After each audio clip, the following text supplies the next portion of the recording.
Alors, donc certains disent qu'ils ne comprennent pas qu'est-ce que les religieux y font dans cette CEI, qu'il a géré le spirituel. Ils ont beaucoup de fidèles à reconvertir et à éduquer.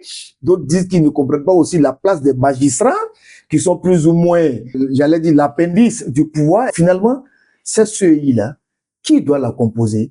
Et si on doit la composer, comment choisir les acteurs?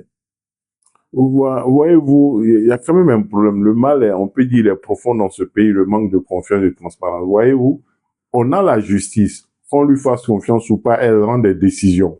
On a des avocats dans le pays. Ils travaillent, ils prennent des positions.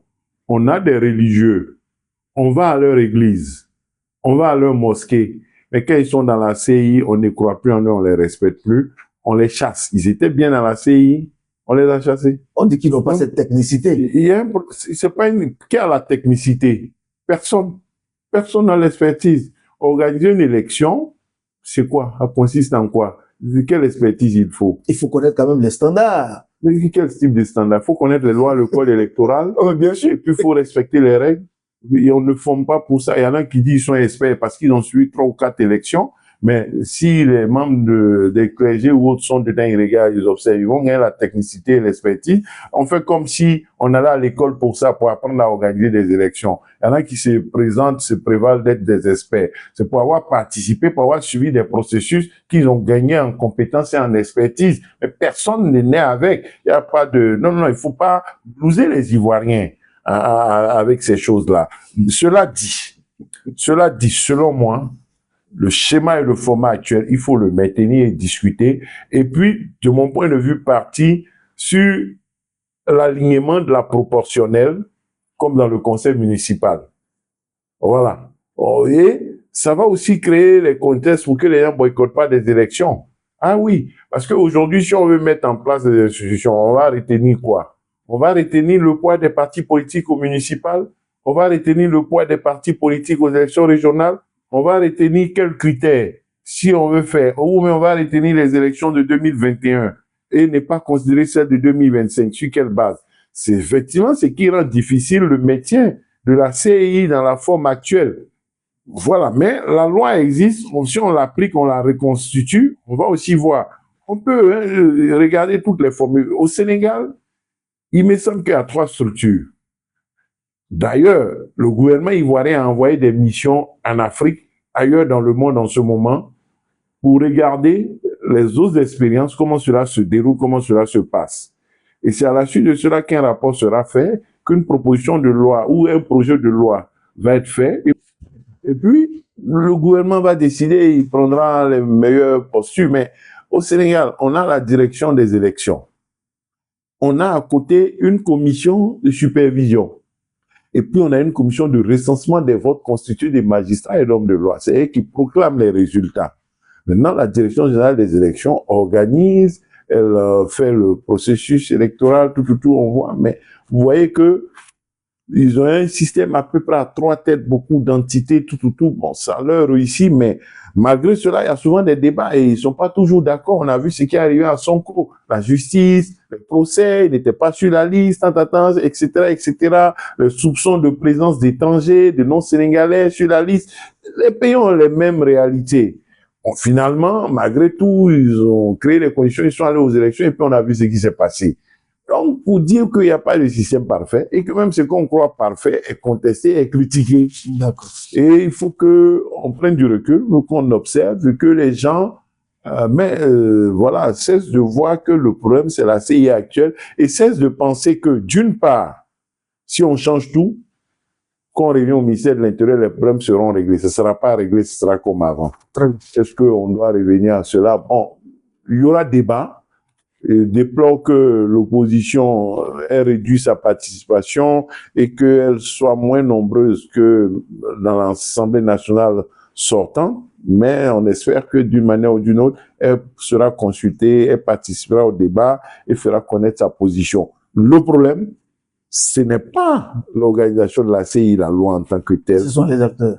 Les acteurs, la participation au processus et savoir que les choses se jouent sur le terrain et non au sein de la CI. Et que sur le terrain, là, ce qui se passe dans les communes où l'opposition gagne, là, Si c'était un environnement comme ça partout dans le pays, c'est pas possible d'être triché.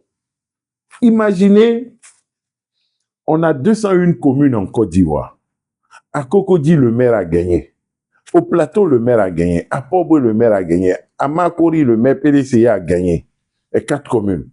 Mais imaginons que cette majorité qu'ils ont là, ils aient ça dans les 201 communes de Côte d'Ivoire. Le parti au pouvoir, il va faire comment pour empêcher ça? La population va se faire sentir. La manière dont ils ont été contraints d'accepter les victoires que j'ai citées là, c'est ce qui va se passer partout. D'accord. On ne peut pas connaître cet environnement-là, savoir cela, et puis continuer à nourrir des suspicions qui, de mon point de vue, ne sont pas fondées. D'accord. Alors, tout à l'heure, vous avez parlé de faire une suggestion au sein de la CEI, la représentation au prorata ou à la proportionnelle, comme vous l'avez dit. Mais là encore, dans ce schéma-là, les partis politiques sont présents à la CEI. Oui, mais le parti politique pose quel problème? Pourquoi vous voulez que... Ah, mais il y en a qui sont... Mais pourquoi vous voulez que des gens...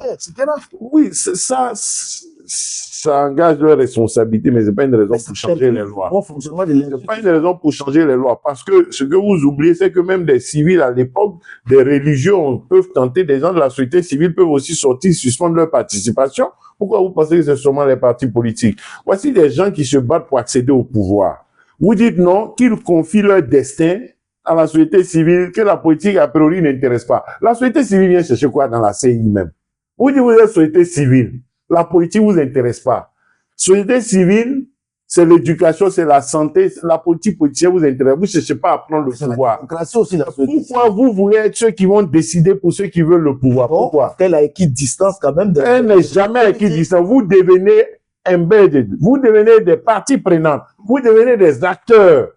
Quand vous êtes société civile, c'est vous qui allez dire qui va être président, c'est vous qui allez décider, c'est vous qui allez prendre des décisions pour les politiques après le vote des gens, c'est vous qui allez engager le processus. Vous n'êtes plus neutre. Vous êtes des acteurs, vous n'êtes plus société civile aussi. Puisqu'on décide en fonction des textes, mais les autres aussi peuvent le faire. La société civile a quelle qualification? C'est de politique. Non. Vous qui n'êtes pas politique, la société civile qui n'est pas politique, qui est société civile, elle a quelle qualification? Elle n'a pas plus d'intégrité que celui qui veut commander. Toi, tu es société civile uniquement. Mais l'autre va devenir président, il sera plus fort que toi. Il a tous les pouvoirs en main. Si vous estimez que les gens qui veulent être président dans ce pays, les partis politiques, n'ont pas la capacité d'avoir de l'intégrité à la CEI, c'est pas la peine qu'ils deviennent présidents. Pourquoi les gens de la société civile, eux-mêmes, ils ne deviennent pas présidents de la République? Ils sont bons pour diriger CEI, mais ils ne sont pas bons pour être présidents des Ivoiriens. Bon, mettre la paix dans le pays. C'est pas le procès de la société civile. Non, il a tendance à faire le procès des acteurs politiques. C'est pour cela que je dis la société civile n'est pas la panacée. Mais on peut aussi faire, elle aussi, son procès. Mais bien sûr. Nous, on est dans notre rôle. Moi-même, je suis acteur de la société civile, mais nous, on n'est pas plus qualifiés que ceux qui veulent le pouvoir, qui l'exercent, qui vont même mettre en cause l'intégrité de la société civile.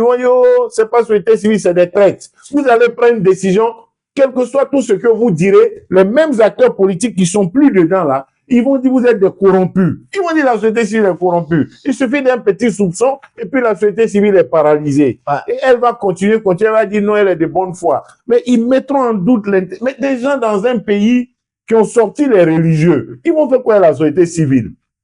Mais quelle société civile? Ils vont faire quoi? Citer même nom des sociétés civiles, ils vont faire quoi à la société civile? Ok, d'accord. En tout cas, j'ai cru un moment qu'on était au prétoire pour la société civile.